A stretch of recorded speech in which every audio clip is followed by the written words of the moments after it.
So, hello, good evening everyone and welcome to our Facebook live session this week. So, जैसा कि आप सब जानते हैं बहुत सारे बच्चे काफ़ी टाइम से वेट कर रहे थे गवर्नमेंट स्कॉलरशिप्स की अनाउंसमेंट का. So finally the time is here. जो गवर्नमेंट है अपना नेशनल स्कॉलरशिप पोर्टल जो सबसे पॉपुलर पोर्टल है स्कॉलरशिप का वो ओपन किया है 16 अगस्त को, जिसपे सेंट्रल सेक्टर स्कॉलरशिप्स की एप्लीकेशंस जो हैं वो उन्होंने स्टार्ट कर दी हैं. तो अब बहुत सारे क्वेश्चंस उससे रिलेटेड आ जाते हैं. कौन कौन से स्कॉलरशिप्स हैं, कौन कौन से बच्चे अप्लाई कर सकते हैं, किस तरह से अप्लाई करना है, क्या डॉक्यूमेंट्स लगेंगे, इन सारे सवालों के जवाब देने के लिए आज हम फिर से आ गए हैं. We have with us mister Ankur Dhawan, COO of Buddy first study, जो हमारे एक्सपर्ट है, जो हमारे सारे सवालों के जवाब आज देंगे. Good evening sir and welcome to our FB live session. Good evening, Shruti. Thanks for how are you inviting. सर? Very good. Mention not sir. Sir सबसे पहले स्टार्ट करने से पहले यही चीज़ है कि टाइम से वेट चल रहा था बिकॉज ये कोरोना वायरस के चलते काफ़ी डिले हो गया प्रोसेस काफ़ी सारी चीज़ों का.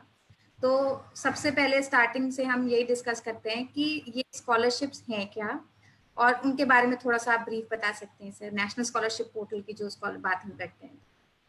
तो जैसे तुमने पहले बताया कि नेशनल स्कॉलरशिप पोर्टल जो है ये सेंट्रल गवर्नमेंट का एक पोर्टल है जिसपे सारी स्कॉलरशिप जो सेंट्रल गवर्नमेंट लाइव करेगा या सेंट्रल गवर्नमेंट के जो डिपार्टमेंट है या मिनिस्ट्री है वो लाइव करते हैं. अब इस पोर्टल की थोड़ी सी अहमियत बढ़ गई है क्योंकि काफ़ी स्टेट गवर्नमेंट की स्कॉलरशिप भी अब इस पे होस्ट होने लग गई है.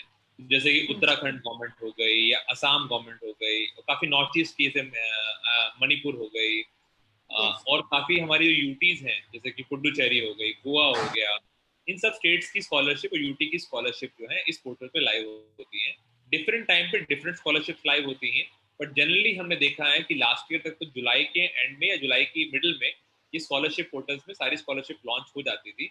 इस साल कोरोना के चक्कर में क्योंकि कॉलेज की स्कूल की पढ़ाइयाँ भी थोड़ी स्टेट स्टार्ट हो रही हैं, इसलिए आई थिंक थोड़ा लेट स्टार्ट करा है इन पोर्टल को.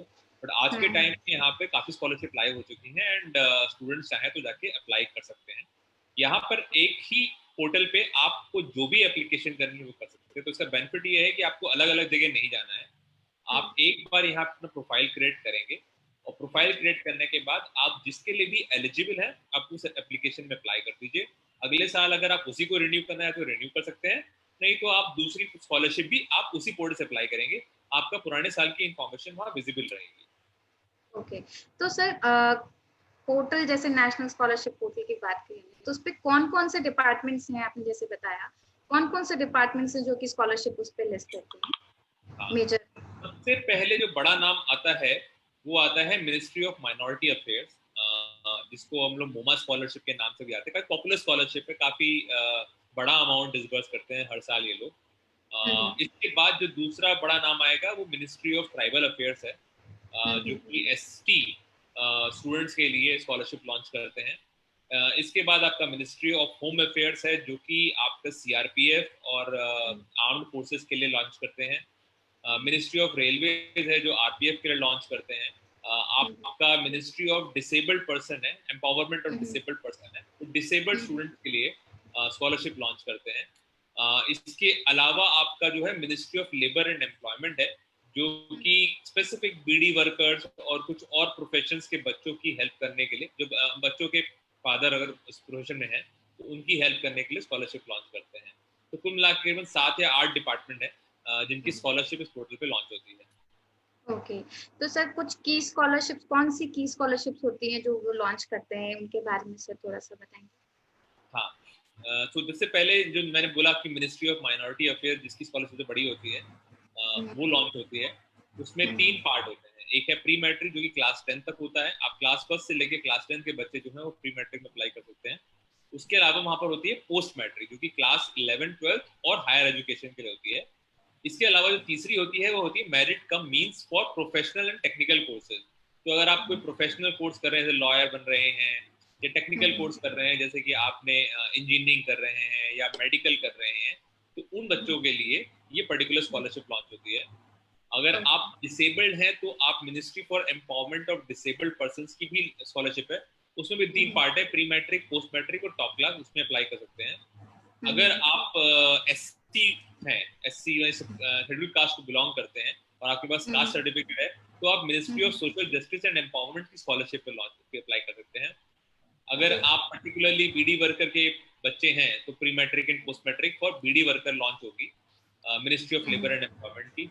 एसटी हैं और आप हायर एजुकेशन के लिए जा रहे हैं, फेलोशिप चाहिए आपको, तो नेशनल फेलोशिप होती है मिनिस्ट्री ऑफ ट्राइबल अफेयर्स की। स्कूल एजुकेशन में national means cum merit scholarship आती है। हायर एजुकेशन में सिमिलरली जैसे स्कूल एजुकेशन के लिए national means cum merit scholarship है, वैसे हायर एजुकेशन के लिए central sector scheme of scholarship for college and university launch होती है। तो इस तरीके से हर डिपार्टमेंट की अलग अलग स्कॉलरशिप है। मोस्टली स्कॉलरशिप जो है वो आपकी हायर एजुकेशन के लिए ही होती है, एक्सेप्ट जो आपकी मिनिस्ट्री ऑफ माइनॉरिटी अफेयर्स की प्री मैट्रिक स्कॉलरशिप होती है, जो कि क्लास फर्स्ट से लेके क्लास 10 के बच्चों को अवेलेबल होती है। ओके, तो लाइक जो मैं मतलब जिस तरह से आपने बताया, जो मैंने समझा कि जो मेजर डिवीजन वो प्री मैट्रिक और पोस्ट मैट्रिक का ही होता है, जो तो मोस्ट ऑफ द डिपार्टमेंट्स उसी हिसाब से ऑफर करते हैं। बाकी तो हायर एजुकेशन के लिए जो होती हैं सो वो होती हैं। तो सर लाइक अब जैसे हमने स्कॉलरशिप्स भी जान ली कि कौन कौन सी होती हैं, किस तरह से होती है, तो उनके लिए एप्लीकेशन जैसे आपने बताया पोर्टल के थ्रू होता है, बट क्या प्रोसेस फॉलो करना पड़ता है उस पर थोड़ा सा आप बताएंगे सर? बिल्कुल। सबसे पहला प्रोसेस तो ये है कि अगर आप किसी स्कॉलरशिप के लिए अप्लाई करना चाहते हैं तो आपको अपने को रजिस्टर करना पड़ेगा। रजिस्टर करते हुए आपको ये पता होना चाहिए कि जो गवर्नमेंट की स्कॉलरशिप होती है वो उन्हीं कॉलेजेस और स्कूल्स के बच्चों को मिलती है जो ऑलरेडी रजिस्टर्ड होते हैं उन स्कूल और कॉलेज में। जो प्रोसेस है उससे पहले आप अप्लाई करेंगे, आपकी एप्लीकेशन आपके स्कूल और कॉलेज पे जाएगी अप्रूवल के लिए। एक बार आपका स्कूल एंड कॉलेज उसे अप्रूव करता है तो उसके बाद डिस्ट्रिक्ट एजुकेशन ऑफिसर उसे अप्रूव करेंगे, फिर वो सेंट्रल गवर्नमेंट को जाएगी। और अगर वहां से अप्रूव हो गई तो आपकी स्कॉलरशिप पीएफएमएस नाम से एक पोर्टल है जो कि गवर्नमेंट का फंड डिस्पर्सन का पोर्टल है, उस पर जाएगी और वहां से आपके अकाउंट में पैसे आएंगे। तो ये 4-5 स्टेप की प्रोसेस है, इसलिए इंपॉर्टेंट है कि आप पहले चेक कर लें कि आपका स्कूल या कॉलेज इस पर्टिकुलर पोर्टल पे रजिस्टर्ड है कि नहीं।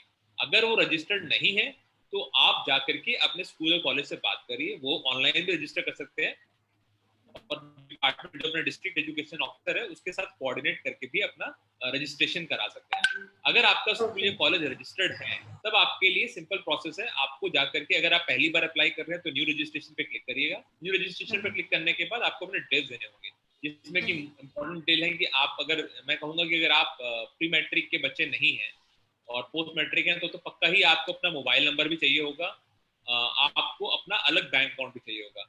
बाई चांस आप माइनॉर हैं यानी कि प्री मैट्रिक में पढ़ रहे हैं तो आपको गवर्नमेंट अलाउ करती है अपने पापा का मोबाइल नंबर आप यूज कर सकते हैं और पापा का ही आप जो बैंक अकाउंट यूज कर सकते हैं। आपका आधार कार्ड जो होना चाहिए वो आपके बैंक अकाउंट से लिंक होना चाहिए, ये बहुत इजी कर देगा आपके लिए प्रोसेस जो आपको बैंक में पैसे आने होंगे। और इन टर्म्स ऑफ डॉक्यूमेंट्स आपके पास हो तो आपके लिए बेटर है, जैसे एजुकेशन डॉक्यूमेंट्स आपके पास होना चाहिए। तो जब आप एप्लीकेशन करना शुरू करें तो आपकी डिटेल्स वहां से आप डालें। अगर रजिस्ट्रेशन में ही कोई गलती हो जाती है तो बड़ी मुश्किल होती है बाद में। जैसे आपका डोमिसाइल है, डोमिसाइल बहुत इंपॉर्टेंट होता है। जो भी परमानेंट एड्रेस आप दिखाने वाले हैं आपके डॉक्यूमेंट्स में, वो परमानेंट एड्रेस का जो स्टेट होगी वो आपकी डोमिसाइल स्टेट होती है। बाई चांस लेट से आप उसी स्टेट में पढ़ाई नहीं कर रहे हैं, आप किसी और स्टेट में पढ़ाई कर रहे हैं, तो उस केस में आपको एक बोनाफाइड सर्टिफिकेट बनवाना पड़ेगा जो कि आपको अपने कॉलेज से अप्रूव भी करवाना पड़ेगा कि आप इस वाले कॉलेज में पढ़ाई कर रहे हैं जबकि आप इस दूसरी स्टेट को बिलोंग करते हैं। तो ये कुछ चीजें ध्यान रख करके आपको रजिस्टर करना पड़ता है। एक बार आप रजिस्टर कर जाते हैं तो उसके बाद आप लॉग इन करने जाएंगे, आपका मोबाइल नंबर वेरीफाई होगा, वो आपको एक ओटीपी आएगा, जो ओटीपी डाल करके आप मोबाइल वेरीफाई कराएंगे। फिर लॉगिन करने के बाद आप जिस भी अपने एप्लीकेशन फॉर्म भरेंगे और वहां पे आपको चूज करना पड़ेगा कि ये कौन सी स्कीम के लिए अप्लाई कर रहे हैं। जो सीएम सेलेक्ट करेंगे उसके ऊपर आपकी एप्लीकेशन हो जाएगी, उसके लिए अकॉर्डिंगली वो डॉक्यूमेंट भी मांगेगा। एक बार एप्लीकेशन होगी तो फिर आप आकर इस पे अपना स्टेटस चेक कर सकते हैं कि एप्लीकेशन का स्टेटस क्या है। अच्छा, तो सर लाइक जैसे डॉक्यूमेंट्स बताया कि लाइक डोमिसाइल का डॉक्यूमेंट इंपॉर्टेंट होता है, एजुकेशन क्वालिफिकेशन का डॉक्यूमेंट होता है, इसके अलावा और कौन कौन से डॉक्यूमेंट्स रिक्वायर्ड होते हैं इसकी इन स्कॉलरशिप्स के लिए अप्लाई करने के लिए सर? तो डिफरेंट स्कॉलरशिप के डिफरेंट डॉक्यूमेंट रिक्वायरमेंट होती है, बट एक रिक्वायरमेंट जो मुझे मालूम सबसे ज्यादा इंपॉर्टेंट है वो इनकम सर्टिफिकेट। आपके पास अपना इनकम सर्टिफिकेट होना चाहिए जो कि आपका किसी कॉमन सर्विस सेंटर या जो गवर्नमेंट के डिपार्टमेंट का इशूड इनकम सर्टिफिकेट होता है वही एक्सेप्टेबल होता है। आपका पंचायत का जो होगा वो नहीं चलेगा, ग्राम पंचायत के जो बनते सर्टिफिकेट वो नहीं चलेंगे। तो आपको एक प्रॉपर इनकम सर्टिफिकेट बनवाना पड़ेगा जिसमें क्यूआर कोड वाला स्कैनर अगर वाला कोड है तो बेस्ट रहता है। उसके अलावा अगर आप किसी पर्टिकुलर कास्ट या शेड्यूल ट्राइब के लिए अप्लाई कर रहे हैं तो आपको सर्टिफिकेट उसका भी चाहिए होगा। इसके अलावा अगर स्पेसिफिक रिक्वायरमेंट है, जैसे आप बीडी वर्कर हैं या आप आर्मी वाली स्कॉलरशिप में अप्लाई कर रहे हैं या आप आरपीएफ वाली स्कॉलरशिप में अप्लाई तो उनके अपने अलग डॉक्यूमेंट होंगे, रिक्वायरमेंट होंगे, जो डिपेंडिंग अपॉन स्कॉलरशिप आपकी जो रिक्वायरमेंट होगी चेंज होती रहेगी।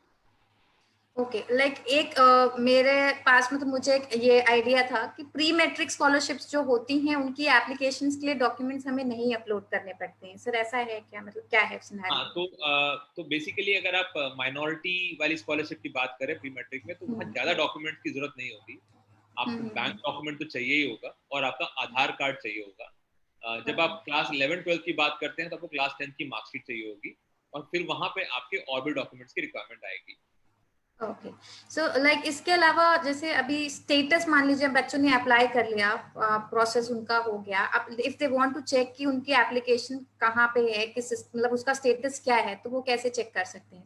उसके लिए भी आपको फिर लॉगिन करना पड़ेगा, तो इसलिए आपको अपना एप्लीकेशन नंबर और अपना पासवर्ड कहीं सेव करके रखना चाहिए और जो ईमेल आईडी या मोबाइल नंबर आप यूज कर रहे हैं उसे बराबर चेक करते रहना चाहिए, क्योंकि कई बार आपको मेल पे या फोन नंबर पे आपको नोटिफिकेशन आएंगे। जैसे कि अगर आपने अप्लाई कर दिया और आपकी एप्लीकेशन अभी भी आपके कॉलेज ने अप्रूव नहीं करी है तो आपको एक नोटिफिकेशन आता है, एक एसएमएस के थ्रू भी आता है, एक ईमेल के थ्रू भी आता है। वो नोटिफिकेशन आने से आपको पता चलेगा कि आपकी एप्लीकेशन अटक रही है, फिर आप जाकर के अपना कॉलेज से अप्रूव करा सकते हैं। या हो सकता है कोई डॉक्यूमेंट ही गलत हो, कोई इन्फॉर्मेशन गलत चली गई जो चेंज करनी हो, तो सारे नोटिफिकेशन जो होते हैं वो आपके एसएमएस पे और आपके ईमेल पे आएंगे। तो वो तो आपका परमानेंट मतलब अच्छा होना, सही होना चाहिए, एक्टिव होना चाहिए। कोई गलत ईमेल आईडी मत यूज करिए, गलत फोन नंबर मत यूज करिए। दूसरी बात ये रहेगी, अगर आपको पता करना है, खुद पता करना है, तो आप जाकर लॉगिन करिए, लॉगिन आईडी पासवर्ड यूज करिए और उसके बाद आपको करंट वहां पर एक टैब मिलेगा जिसमें स्टेटस ऑफ स्कॉलरशिप होगा, उस पर जाकर क्लिक करेंगे तो करंट स्टेटस मिल जाएगा कि कहाँ पर ये अभी स्कॉलरशिप की एप्लीकेशन कहाँ तक पहुंची है। ओके और at a later stage like application process हो जाती है, उनको स्कॉलरशिप का अमाउंट उनको मिला है कि नहीं मिला है उसका भी चेक करने का भी कोई प्रोसेस है क्या सर? उसके लिए तो आपको एक तो यहाँ पे भी आप कर सकते हैं, वहां पता चल जाएगा कि आपकी स्कॉलरशिप का अप्रूवल हो गया है कि नहीं। बट एक गवर्नमेंट का पोर्टल है pfms.nic.in, वहां पर जाकर के एक आपको अलग टैब मिलेगा जहाँ पे लिखा होगा ट्रैक एनएसपी स्कॉलरशिप। उस पर जब आप क्लिक करेंगे तो वहां पे आप अपना अकाउंट, अपना एप्लीकेशन आईडी डाल करके भी चेक कर सकते हैं और अपने बैंक के डिटेल डाल के भी चेक कर सकते हैं कि आपको पैसे आए हैं कि नहीं। तो एक वही शॉर्ट तरीका होता है जिससे आपको परमानेंट पक्का बदल जाएगा कि अगर आपने अपने बैंक अकाउंट के डिटेल सही डाले होंगे तो स्कॉलरशिप आपको ट्रांसफर होगी। ओके सर, एक हमारे व्यूअर पूछ रहे हैं अकस दास, आफ्टर क्लास 10 की स्कॉलरशिप, लाइक क्लास 10 के बाद की स्कॉलरशिप के बारे में। पोस्ट मैट्रिक स्कॉलरशिप, इनको हाँ। पोस्ट मैट्रिक स्कॉलरशिप कहते हैं। अब अगस्त से आपको देखना पड़ेगा आप किसी अगर किस कैटेगरी या किस में जाके अप्लाई कर सकते हैं। तो लेट से अगर आप हायर एजुकेशन की बात कर रहे हैं, क्लास 11 की बात कर रहे हैं, तो आप पोस्ट मैट्रिक स्कॉलरशिप या तो माइनॉरिटी वाली हो गई या डिपार्टमेंट ऑफ डिसेबिलिटी वाली हो गई, या फिर अगर आप मार्टायर्ड या आर्मी के किसी उसमें आते हैं, एलिजिबिलिटी में आते हैं, तो आप वहाँ पे अप्लाई कर सकते हैं। तो आपको देखना पड़ेगा आप कौन सी स्कॉलरशिप अप्लाई करेंगे। और जो सेंटर की जो स्कीम्स होती हैं मोस्टली हायर एजुकेशन के लिए हैं, तो अगर आप किसी इंजीनियरिंग कॉलेज को ज्वाइन करते हैं या किसी मेडिकल कॉलेज ज्वाइन करते हैं तो आप अकॉर्डिंगली वहाँ पे स्कॉलरशिप के लिए अप्लाई कर सकते हैं। हाँ, इस इंस्टेंस इन दिस केस मैं भी सजेस्ट कर सकती हूँ जो national means cum merit scholarship जो department of school education offer करती है, आई गेस वो 9 के क्लास 9 के बच्चों के लिए होती है, लेकिन वो क्लास 10 के लिए नहीं होती है। क्लास 10 11 9 10 11 12 के लिए होगी, उसके लिए आप अप्लाई कर सकते हैं और उसमें काफी अच्छा अमाउंट भी मिलता है। तो इसके अलावा बाकी तो बड़ी यूनिवर्सिटी में भी आगे आप चेक कर सकते हैं। अगर आपने क्लास 10 क्लियर कर लिए हैं, आपके मार्क्स अच्छे हैं, तो बहुत सारी स्कॉलरशिप हमारे पोर्टल पे और भी मिलेंगी आपको अप्लाई करने के लिए। तो ये तो हो गया सर हमारे मेजर क्वेश्चंस जो थे। अब एक आखिरी क्वेश्चन जो बहुत इंपॉर्टेंट होता है कि by when can students apply for, मतलब कब तक इन स्कॉलरशिप्स के लिए अप्लाई कर सकते हैं नेशनल स्कॉलरशिप? अभी के लिए तो जो डेडलाइन है वो 30 अक्टूबर तक की है। जनरली देखा गया है कि डेडलाइन एक्सटेंड होती है आखिरी में, तो मैं कहूँगा वैसे तो चांस नहीं लेना चाहिए, पर अगर बाई चांस आपके डॉक्यूमेंट्स रेडी नहीं हो पाते तक, तो 15 नवंबर तक मुझे लगता है स्कॉलरशिप चलेगी। 15 नवंबर के बाद आपका डिस्बर्सल के लिए चली जाएगी, तो मैक्स टू मैक्स आप 15 नवंबर मान लीजिए, बट कोशिश करिए कि जितनी जल्दी से जल्दी हो सके अप्लाई कर दीजिए।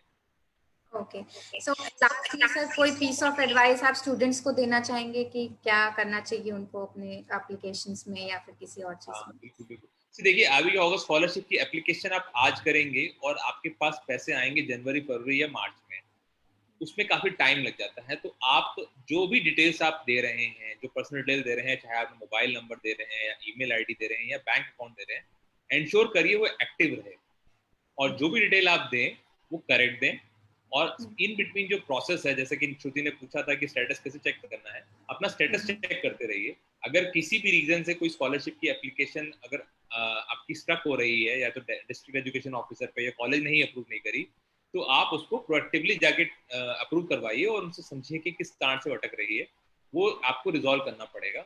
अदरवाइज क्या होगा कि वो एप्लीकेशन आपकी रिजेक्ट हो जाएगी और आपको फिर पैसे नहीं मिलेंगे। ओके तो एक हमारे व्यूअर हैं, उन्होंने पूछा है where to go for that, like मतलब स्कॉलरशिप के लिए वो पूछ रहे हैं, ओम बिस्वाल, कि स्कॉलरशिप के लिए हम कहाँ पे जा सकते हैं। तो मैं बता दूं, हमारा खुद का जो पोर्टल है buddyforstudy.com, आप वहाँ पे अपना प्रोफाइल बना सकते हैं। आपकी जो भी करंट क्लास है, जहाँ पे भी आप करंटली पढ़ रहे हैं, वो डिटेल्स आप जब एंटर करेंगे तो आपको आपकी प्रोफाइल से मैचिंग आपकी स्कॉलरशिप्स मिल जाएंगी और आप उनके लिए अप्लाई कर सकते हो। तो आज के लिए आई गेस सर इतना ही है, और तो बाकी नेक्स्ट वीक हम फिर मिलते हैं। तब तक के लिए thank you all to all our viewers and thank you so much sir. Thank you.